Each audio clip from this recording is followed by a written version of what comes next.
Olá, eu sou a Luciana, estudante do curso de Pedagogia da Univesp, Polo Sorocaba, e eu estou aqui hoje representando também os meus colegas João Carlos e Tatiana na apresentação do trabalho de conclusão de curso que nós fizemos agora nesse último semestre de 2020 e que vai falar um pouco sobre os impactos da pandemia do novo coronavírus na educação.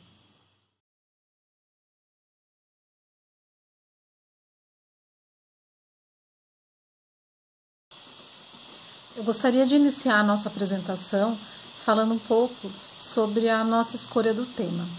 Eu sou professora da rede estadual há cerca de 18 anos. O João e a Tatiana, eles também têm uma convivência próxima com familiares que são também professores da rede estadual ou da rede municipal de Sorocaba. E por conta da pandemia do coronavírus e da suspensão, da consequente suspensão das aulas, a partir do mês de março, a gente começou a vivenciar e a experienciar uma nova realidade dentro do contexto da educação. E isso nos chamou bastante atenção porque todas as vezes que assistíamos na mídia algo referente ao tema, a gente percebeu que a busca era tentar entender como esse novo processo de ensino ele estava sendo vivenciado e experienciado pelos alunos. Mas pouco se falava sobre o professor, sobre como ele se adaptou as suas aulas para a nova realidade de sair do espaço físico e ir para o espaço virtual, principalmente dentro da escola pública, que é uma realidade que a gente tem uma grande quantidade de alunos carentes de recursos para a utilização de meio virtual, para o processo de aprendizagem. Então, isso nos chamou bastante atenção.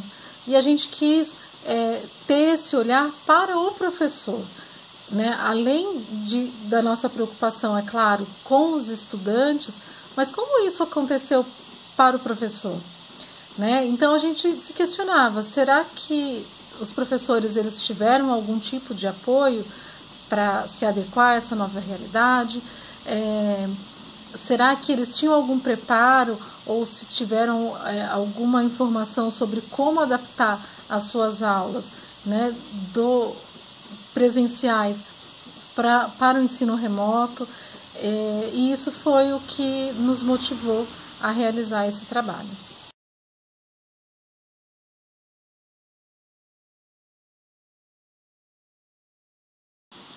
Nós delimitamos o nosso problema de pesquisa tentando responder a seguinte questão, de quais seriam os enfrentamentos, as facilidades ou os dificultadores que os professores da rede pública estadual, tanto de São Paulo quanto do estado do Rio de Janeiro, eles tiveram ao longo do ano durante a pandemia do novo coronavírus.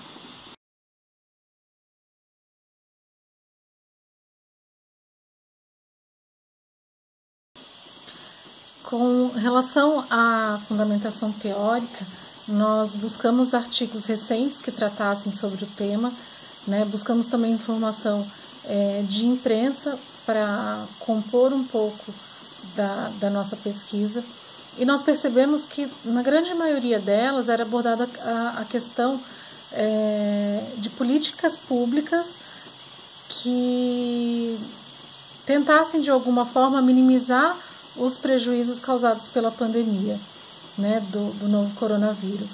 E aí tudo isso chegou de encontro a um conceito de Paulo Freire que fala sobre situação limite e sobre a necessidade de se estabelecer um novo processo para desenvolvimento, no nosso caso, da educação, frente a situações que são atípicas e que fogem ao controle.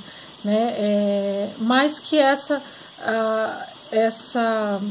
questão não deve ser resolvida de modo individual, deve justamente entra de acordo com o que foi apresentado nos outros artigos, da questão da implementação de políticas públicas para enfrentamento, né? E isso acaba atingindo ao ponto que nós gostaríamos de estar abordando, né, durante todo o nosso TCC, que é de tentar entender quais foram essas políticas e no que isso impactou a realidade dos professores.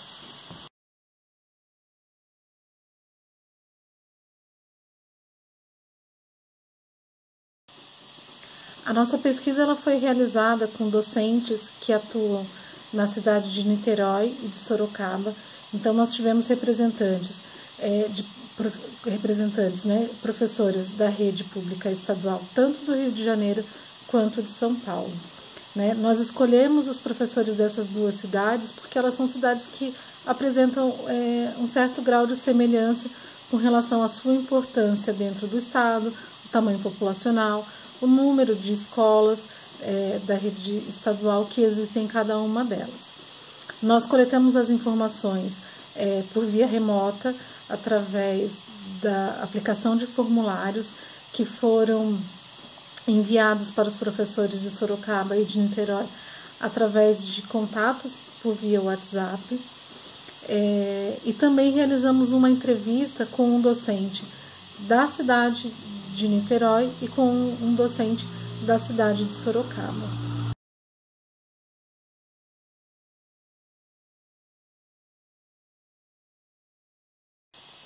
Para facilitar o entendimento das respostas que obtivemos dos professores através dos questionários que foram aplicados e através das entrevistas realizadas, nós dividimos os nossos resultados em 4 tópicos.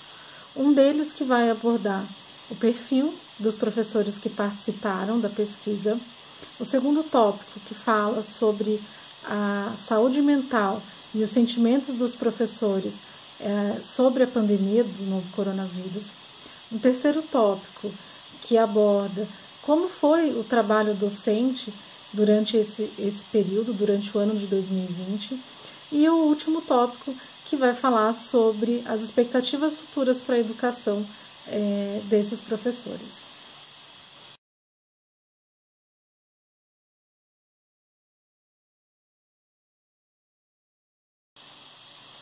Nós obtivemos a resposta de 50 questionários, 44 de professores que atuam em Sorocaba e 6 de professores que atuam em Niterói.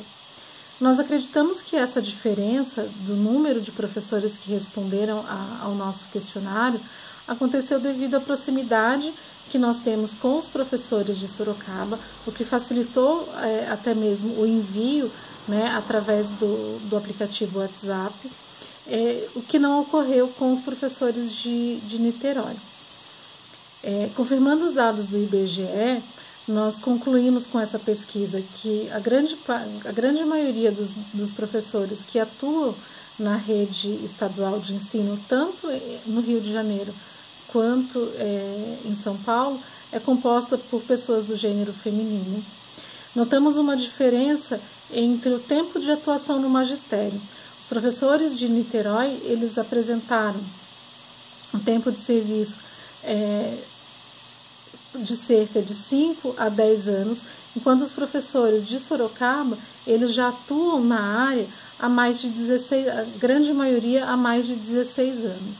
Né? A carga horária, no geral, ficou semelhante, pois grande parte dos professores responderam que trabalham entre 21 ou 40 horas semanais, né? Isso considerando o período de atuação presencial. E um fator que nos chamou bastante atenção foi com relação à especialização que os professores apresentam. No estado de São Paulo, a maioria dos professores respondeu que possui a graduação, né, na qual atuam como docente. E no Rio de Janeiro, todos os professores que responderam ao questionário, eles já apresentam algum tipo de especialização, seja ela em nível de lato sensu ou em nível de stricto sensu.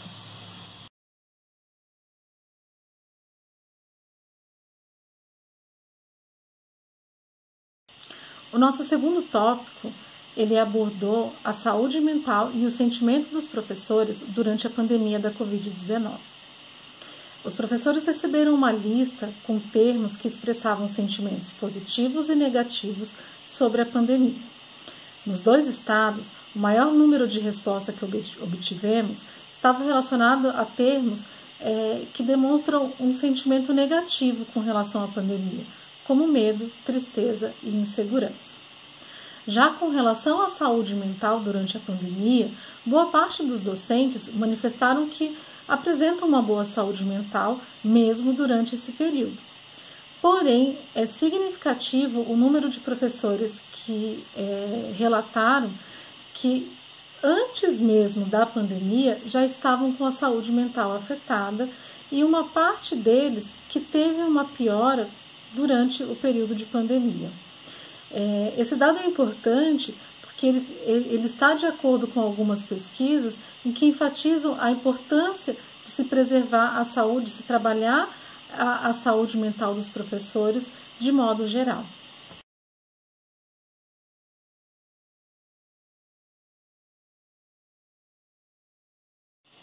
O nosso terceiro tópico, ele aborda o trabalho docente propriamente dito durante o período da pandemia. Nesse momento, a gente acha importante estar valorizando as entrevistas que nos foram concedidas pelos professores Sérgio, de Niterói, e Lúcia, de Sorocaba. Utilizamos nomes fictícios para nos referirmos aos dois por questão de manter a privacidade de ambos em seu trabalho. Sérgio ele nos mostra que no Rio de Janeiro não houve uma regulamentação da Secretaria Estadual de Educação sobre como deveria ser conduzido o trabalho docente durante o período da pandemia. E que eles tiveram o apoio da equipe gestora da escola. Então, houve uma organização muito mais interna com relação a como deveria ser desempenhado o trabalho docente do que uma normatização de qual seria a conduta estabelecida em nível estadual. Enquanto Lúcia, ela já nos fala justamente o contrário. No estado de São Paulo, a Secretaria de Educação, ela regulamentou o trabalho docente, determinou, nos deu algumas diretrizes de como esse trabalho deveria ser conduzido e ofertou para os professores, inclusive, formação sobre como desenvolver esse trabalho. Ela chama a atenção para o desenvolvimento de uma plataforma de educação chamada Centro de Mídias da Educação de São Paulo, que foi através desse canal que os professores tiveram contato com os seus alunos durante o período da pandemia. Apesar disso, ela relata que houve também algumas decisões internas, principalmente no que diz respeito ao envio de tarefas para os estudantes, e diferente, o que nós percebemos de diferente entre os dois estados foram as cobranças para os professores de como desenvolver esse trabalho. Então, o estado de São Paulo, ele manteve as avaliações externas, que eram comuns à rotina dos alunos. Foi solicitado aos professores que mantivessem métodos de avaliação, enquanto que no estado do Rio de Janeiro não. Os docentes eles tinham a liberdade de avaliar o seu aluno ou não, mediante as características de cada comunidade. Sérgio também chamou a atenção para a falta de recursos dos professores e dos estudantes para se desenvolver o ensino remoto. E Lúcia nos disse que no estado de São Paulo houve o patrocínio de dados móveis para os alunos e para os professores na utilização do centro de mídias.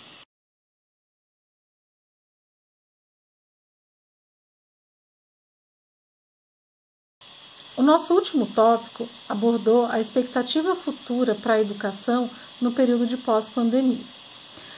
Analisando o resultado dos questionários, nós percebemos que os professores dos dois estados, eles acreditam que haverá uma mudança sim na educação e que essa mudança será para melhor. Porém, quando a gente analisa as entrevistas dadas por Sérgio e Lúcia, nós percebemos que Lúcia tem uma visão mais positiva a respeito do período que ocorrerá no pós-pandemia, onde ela espera que haja uma valorização da profissão do professor em virtude de toda a dificuldade que foi enfrentada ao longo do ano de 2020 na educação. E Sérgio, ele tem uma visão um pouco diferente.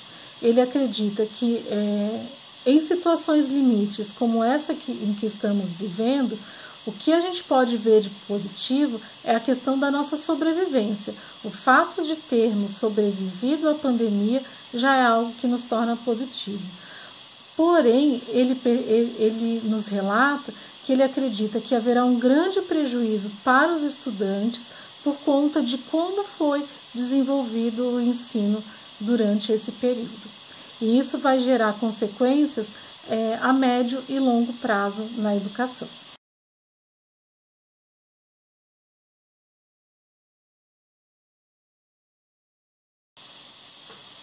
Para encerrarmos a nossa apresentação, nós gostaríamos de deixar aqui as nossas considerações finais.